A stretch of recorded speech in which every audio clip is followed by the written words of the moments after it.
You know, man, sometimes you hear a story and it just hits you in a way you don't expect. Like someone you think you already understand, someone who's been in the spotlight forever, suddenly shows you they've been watching the world way more closely than people give them credit for. And the crazy thing is, it wasn't some media clip or staged interview, it was a real moment, a raw moment. And what threw me off wasn't just what he said, but the weight behind it, the sincerity, the kind of feeling you only get when someone's speaking from experience, not headlines. And that's where this whole thing started for him, this shock, this real, genuine disbelief, when he talked about how Islam gets portrayed in Western media compared to what he's actually seen with his own eyes. He was almost frustrated, man, like someone who'd been lied to for years and only just realized the truth. He kept saying it felt like there were two different realities. The one the media shows you, and the one you see when you actually meet people, sit with them, work with them, watch them live their lives. He said that what he saw on the ground, the way Muslims carried themselves, the discipline, the humility, the hospitality, was so far from the noise blasted on TV. It was like hearing one version of a song on a cheap radio, and then listening to the real studio version in front of you. And you're like, wait, this is the same thing? How is the difference this big? He wasn't defending anything, and he wasn't trying to score points. He was literally talking about his own confusion. Like, why is this gap so massive? Why do people get fed one narrative when the truth is completely different? And you could tell it wasn't something he figured out overnight. He had been around so many artists, so many contestants, so many people on set from different cultures, different faiths. He watched how they behaved under pressure, how they treated people when the cameras weren't rolling, how grounded they stayed in a world where everyone's chasing fame. And he said that some of the most respectful, most disciplined, most sincere people he ever met happened to be Muslim. He talked about moments, man, actual little snapshots, like seeing someone praying backstage when no one was watching, or someone refusing to badmouth another contestant even when they easily could have gained clout, or people sending money back home for charity without bragging about it. Stuff that doesn't make headlines, stuff that doesn't trend, but stuff that sticks with you because it's real. And he said something that kind of froze me for a second. He said, if people saw what I've seen, they wouldn't talk the way they talk. They wouldn't think the way they think. Because I've seen beauty, real beauty, where the media keeps showing chaos, and you just sit there like, damn. Because he wasn't trying to be poetic. He was literally describing the contrast. And honestly, I get it. If your only source of information about a group is news cycles built on fear, conflict, and outrage, you'll never get the full picture. But when you work with people day after day, you see them tired, you see them stressed, you see them struggling, you see them succeed, you see who they actually are. And what he saw didn't match the story he had been fed.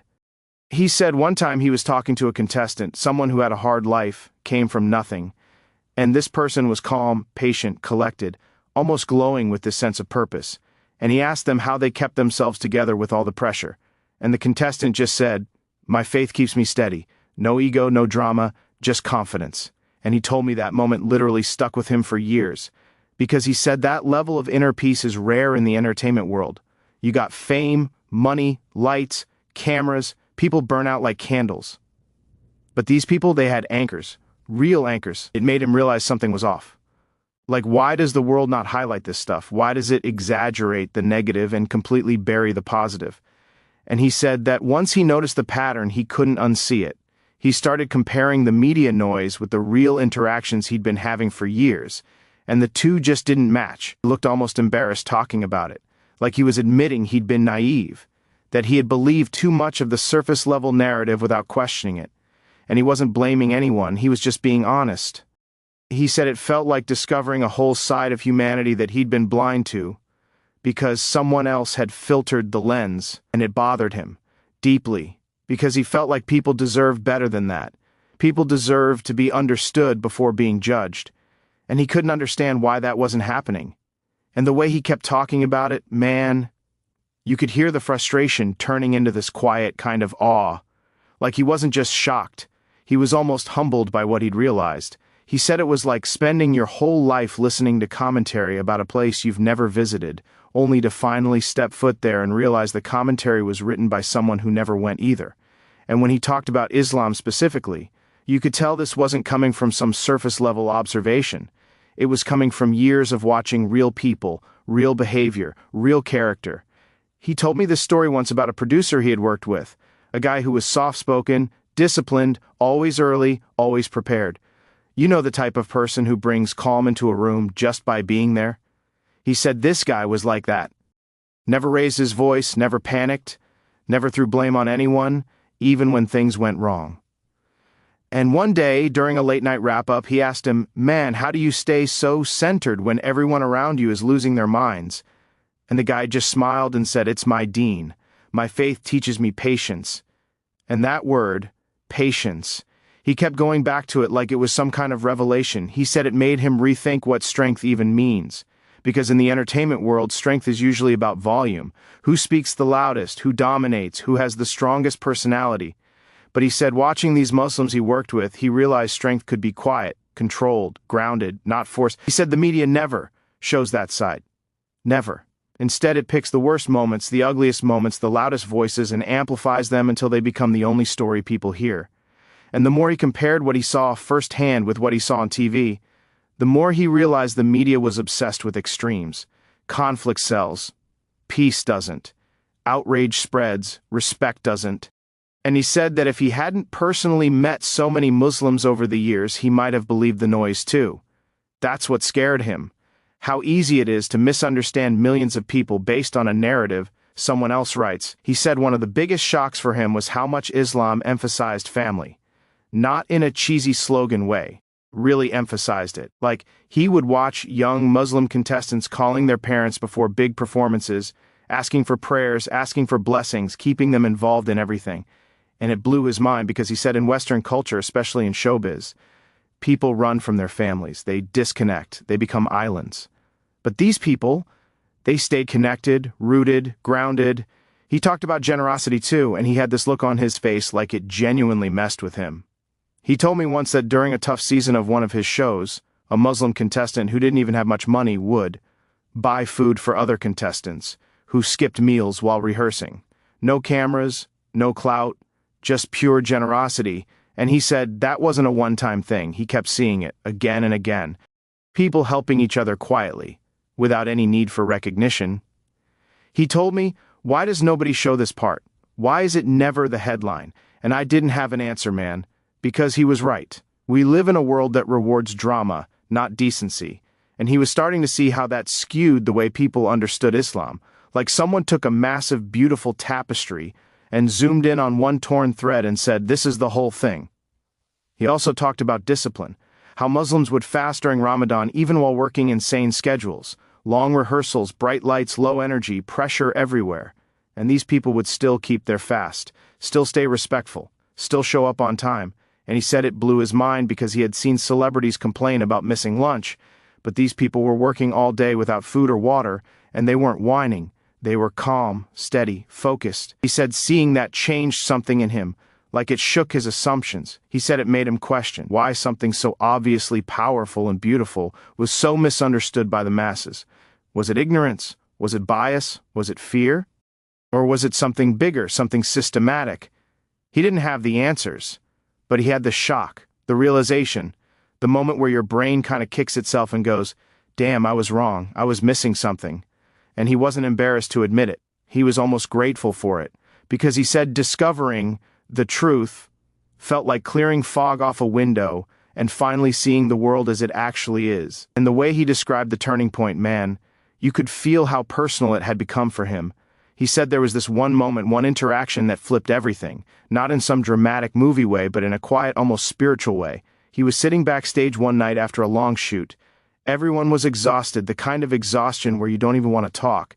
And he saw this one guy, Muslim contestant, off in the corner rolling out this tiny prayer mat. Nothing fancy, just a little space on the floor behind some equipment cases. And he said the room was buzzing. People shouting, crew running around, lights everywhere, chaos. But this guy? He just knelt down, bowed his head, and the whole world around him disappeared. He was gone, completely focused, completely at peace, like the noise wasn't even reaching him. And he said watching that was like being hit with something you can't explain, because he'd spent his whole life in noise. Noise from fame, noise from critics, noise from pressure, noise from his own thoughts. But this guy silenced all of that in less than 2 seconds just by turning toward God.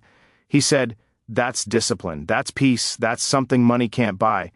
And he meant it. He wasn't saying this to convert anyone or make some big statement. He was describing what he saw, what he felt, the contrast, the clarity. And that's when he realized something deeper. The Western media will never show you that. They'll never show you a Muslim man quietly praying in the middle of chaos. They'll never show you the peace, the devotion, the humility, because peace doesn't go viral.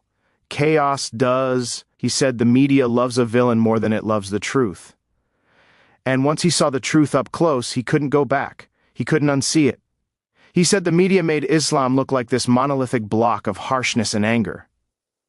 But the people he met, they were gentle, polite, family-oriented, clear-headed. He kept repeating that word, gentle. It shocked him.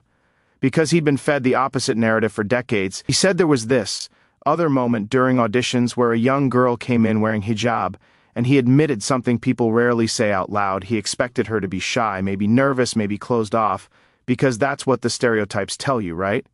But she walked in with confidence, with this calm dignity that filled the room. She wasn't loud, but she wasn't scared either, and she sang with this purity, this honesty that made everyone stop what they were doing. And after she finished, he asked her how she keeps herself so composed at such a young age. And she said, "My faith teaches me modesty, not fear, strength, not arrogance." And he said it floored him, because again, it wasn't the story he'd been shown by the world, it wasn't the caricature. It was real, and it was beautiful. He said he started noticing patterns, how Muslim contestants would treat their parents with this old-school respect, how they never crossed certain boundaries, even when the industry pushed them to. How they carried a moral compass you could feel from across the room. And he said those values, those Islamic values, were the thing that made them stand out. Not just their talent. What surprised him the most was how it made him look inward. He said he started questioning why the world pretends that faith equals oppression, or backwardness, or rigidity. Because the faith he was witnessing was the opposite. It was structure, it was certainty, it was humility, it was knowing who you are in a world where everyone's trying to reinvent themselves every week for clicks and attention. He said one time a Muslim crew member refused to gossip about someone who had messed up on set earlier that day. And when he asked why, the guy said, "It's haram to backbite." And he said that line stunned him more than he expected, because in the entertainment world, gossip is a currency, it's literally a food group. But this guy walked away from it like it was poison, and he said it made him realize how upside down the moral compass of the industry had become. He said there were so many moments like that, small but powerful, enough to make him realize that the narrative he'd been fed was not just wrong, it was backwards. He said the media shows you the exceptions, the extremes, the noise. But Islam itself, the daily life of Muslims, the character, that's the part they never show. The part he had been seeing for years without even realizing he was seeing it, and he said that's what shocked him. That he had lived around Muslims, worked with them, trusted them, relied on them. But somewhere in the back of his mind he still held on to a distorted image shaped by headlines and sound bites. And when that realization hit, it hit hard. He said it felt like waking up from a long sleep and realizing you misjudged something incredibly important. And the way he wrapped it all together, man, it wasn't with some dramatic punchline or some grand theory about the world. It was with this quiet, almost vulnerable honesty that you don't usually hear from people who've lived their whole lives in the spotlight. He said the real shock wasn't just that Islam was misunderstood, it was how easily he had accepted that misunderstanding without ever challenging it. And that hit him harder than anything else. He said he started replaying moments in his head, years' worth of interactions with this new awareness. Like he finally had the right lens on.